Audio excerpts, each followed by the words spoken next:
Welcome back to Vijayalakshmi matching centre, Lakshmi Nagar, Godavari కానీ. మన store వచ్చేసి అశోక ప్రింటింగ్ ప్రెస్ ఆపోజిట్ అండి.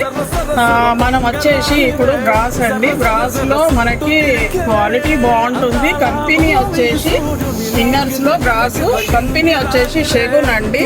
షెగున్ లో అంజలి వస్తుంది మనకు. క్వాలిటీ బాగుంటుంది, మీకు ఎక్స్చేంజ్ చేసుకోవడానికి ఉంటుంది. All sizes all colours, skin colours and colours లో కూడా అవైలబుల్ గా ఉన్నాయి మనకి. దీని ఎంఆర్పి రేట్ వచ్చేసి మనకు 145 రూపీస్ ఉంటుందండి. మన స్టోర్ ఆఫర్ ప్రైస్ వచ్చేసి మనకి 300కి 3 పీసెస్ అండి. 300కి 3 పీసెస్. క్వాలిటీ బాగుంటుంది, డబల్ క్లాత్ వస్తుంది. క్లాత్ కూడా మనకు డబల్ క్లాత్ వస్తుంది. కాంబో ఆఫర్ అండి. మన స్టోర్లో ఈ ప్రైస్ లక్ష్మి మ్యాచింగ్ సెంటర్ తప్పితే ఎవ్వరు ఇవ్వరు, క్వాలిటీ కూడా ఇవ్వరు. స్టోర్ విజిట్ చేయండి. Thank you.